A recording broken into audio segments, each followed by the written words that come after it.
لله وحده والصلاة والسلام على من لا نبي بعده.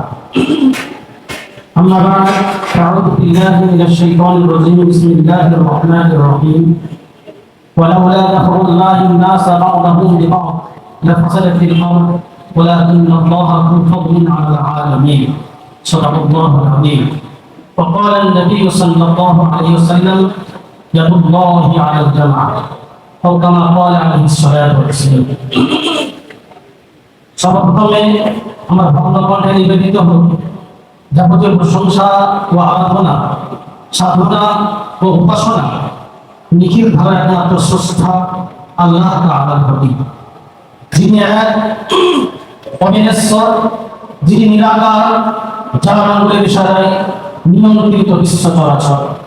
তারপর দরুদ ও সালাম ঝরে ঝরে পড়ুক সেই নবীর প্রতি, যিনি মানবতার চিরকল্যাণ, যিনি নিখিল ধারা অনুপম সৃষ্টি, যার দেশের ছোঁয়া পেয়ে রজনীকে চিন্তা, যার চেহারার উজ্জ্বলতায় দিবসরে আলোকিত, তার সানে ভক্তিপ্লুত হৃদয়ে বলি, তুমি নয়নের মণি আমিনার, তুমি নয়নের মণি আমিনার, তুমি প্রেমে ভরা বারবার অব জগৎ গুরু সাহাবার লহ সালামাত বারবার।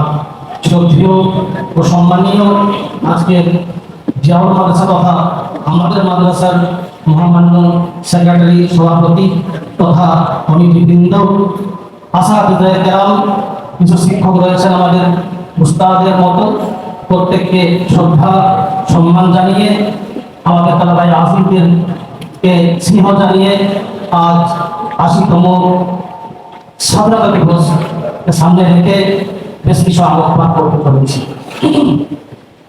তালাবাই আজিজ, বিশেষ করে খেতাব তোমাদেরকে, যারা এখানে আসাতেজা আছেন, তারা এক একটা পণ্ডিত লোক, তাদের উদ্দেশ্যে নয় বরং তোমাদের উদ্দেশ্যে বেশ কিছু কথা আমি রাখছি, খেয়াল রাখবে। আজ আমরা এখানে দাঁড়িয়ে বেশ কিছু কথা বলছি, তোমাদেরকে দায়িত্ব দিয়ে যাব, এই দায়িত্ব তোমাদেরকে পালন করতে হবে। আজ তোমরা একটা একটা ছাত্র, কিন্তু তোমাদেরকে এতটা দায়িত্ব নিতে হবে, এক একটা সমাজের নক্ষত্র তৈরি হতে হবে। সেই উদ্দেশ্যে যে কিছু কথা বলা হচ্ছে এগুলো প্রত্যেককে খেয়াল রাখবো ইনশাআল্লাহ।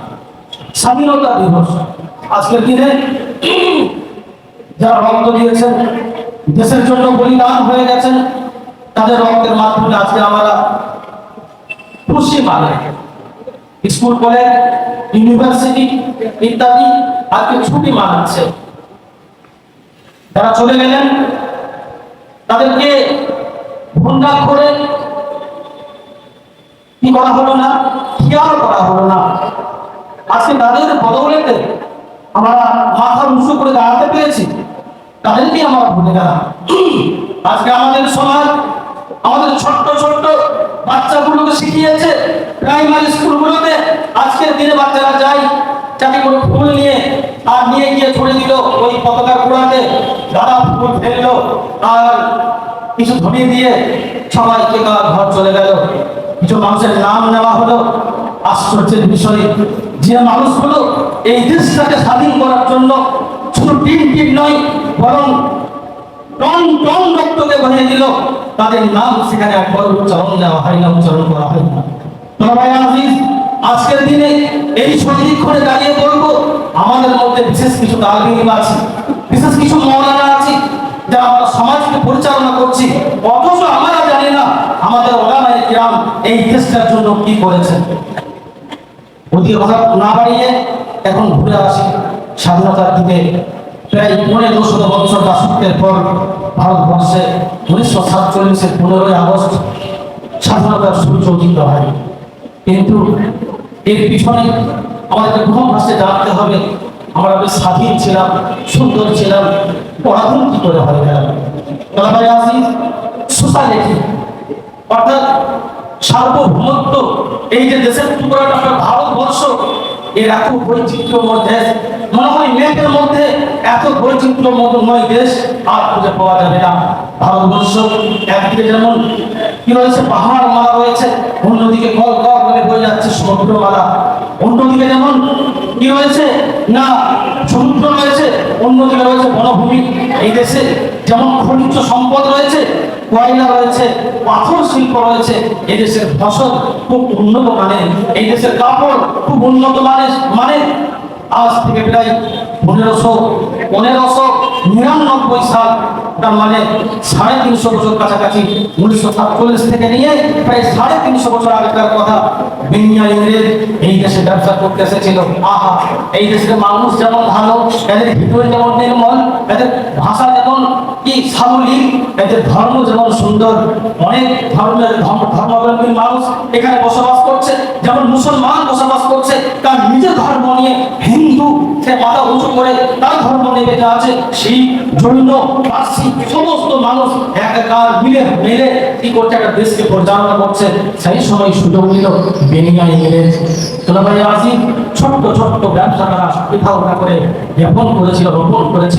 এই ব্যবসা বাড়তে শুরু করলে তাদের চিন্তা হলো, বাহ, এখান থেকে মোটা টাকা পয়সা আমাদের দেশে চালান করতে পারছি, নিয়ে যেতে পারছি, সুতরাং এই সুযোগটা আমাদের কাজে লাগাতে হবে। তো সরকারকে বলছি, এমন একটা সময় এলো তারা এমন ভাবে ব্যবসা করতে লাগলো, অন্যান্য দেশের বণিকদেরকে ব্যান করে দেওয়া হলো। ভারত সরকারের সাথে তখন সরকারের নিয়ম ছিল না, তখন ছিল এক একটা জায়গার এক একটা নবাবের সঙ্গে ইংরেজরা এমন ভাবে সম্পর্ক স্থাপন করলো, অন্যান্য যারা ব্যবসা করনেওয়ালা তাদেরকে ব্যান করে দেওয়া হলো। একমাত্র ব্যবসা করবে ইস্ট ইন্ডিয়া কোম্পানি, তখন ইস্ট ইন্ডিয়া কোম্পানির নাম তখন দেওয়া হয়নি। তোলাবাই আজিজ, এই ব্যবসা আস্তে আস্তে বিস্তার লাভ করতে লাগলো। যখন বিস্তার লাভ করে ফেললো, তারা চিন্তা করলো আর নয়, ফিরাউনের মতো ক্ষুধার্তের দাবি, ফিরাউন যেমন ক্ষুধার দাবি করেছিল, এরা আস্তে আস্তে সেই চিন্তা ভাবনা এদের মগজের মধ্যে আসতে লাগলো। সর্বপ্রথম কলকাতায় তারা উপনিবেশ তৈরি করে মাসুয়ারা করলো, কি করে এই ভারতবর্ষকে আমরা হাতে নিতে পারি। চিন্তা করলো, সব থেকে বড় বাচ্চা সেই সময়কার সব থেকে বড় নবাব সে হলো নবাব সিরাজউদ্দৌলা। আমরা জানি মুর্শিদাবাদের নবাব সিরাজউদ্দৌলার আজও অনেক স্থান রয়েছে স্মরণ করার মতো।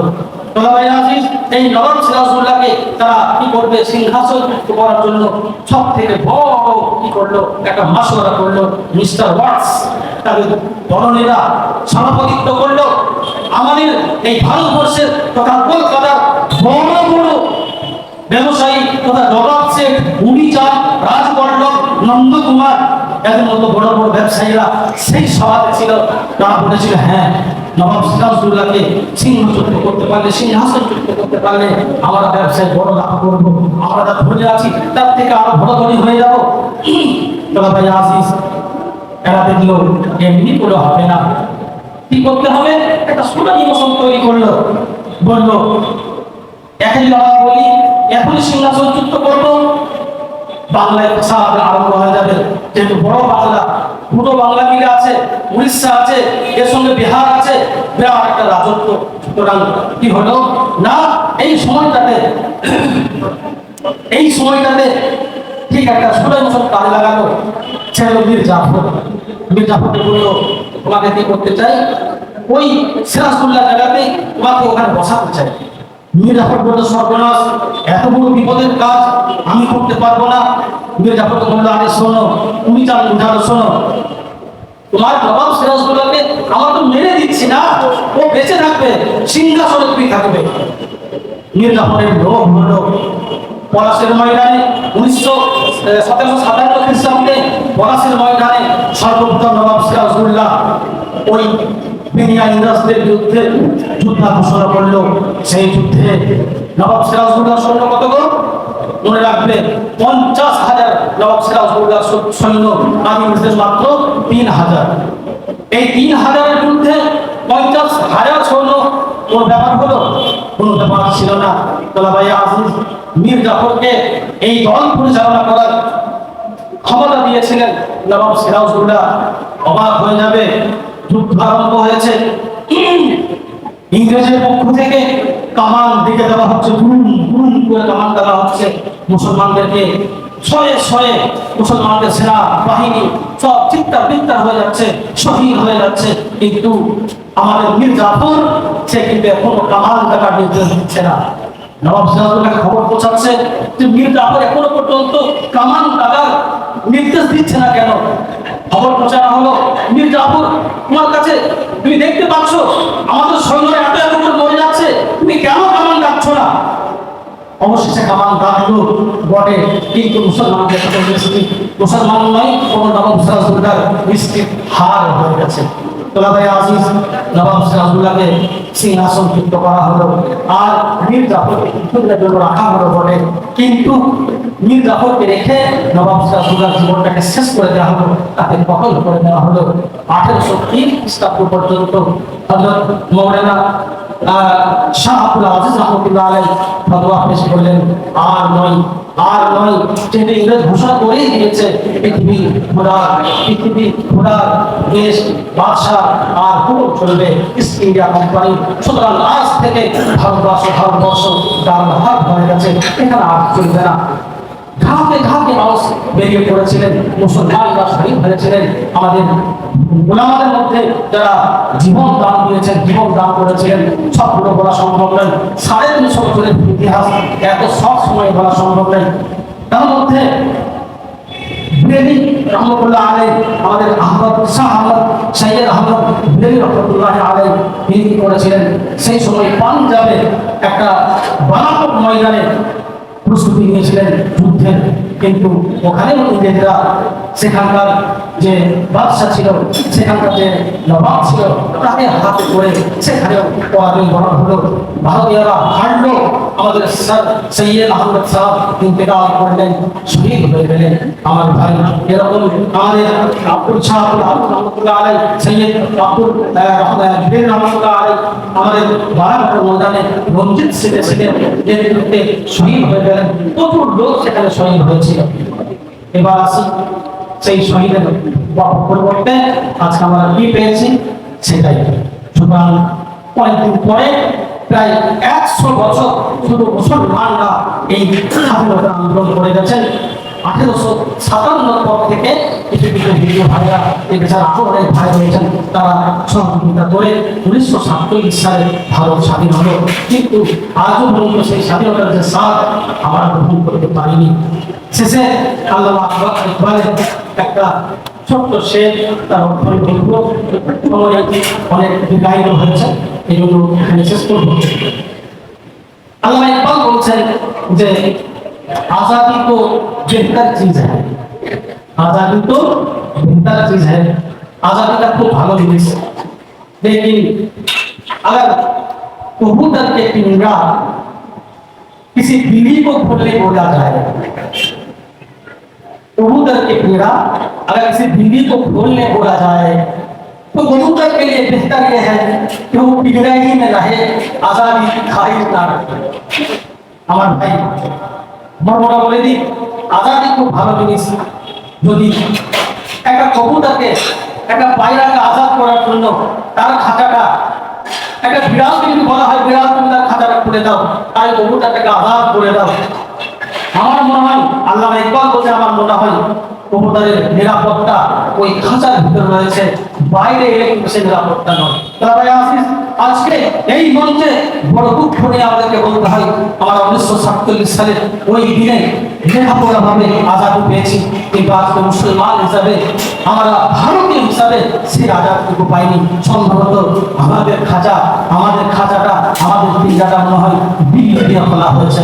আল্লাহ পাক যা বলালেন তা শোনালেন, প্রত্যেককে আমরা যারা তৌফিক দান করুন। আমিন। ওয়া আখিরু দাওয়ানা আলহামদুলিল্লাহি রাব্বিল আলামিন। আসসালামু আলাইকুম ওয়া রাহমাতুল্লাহি।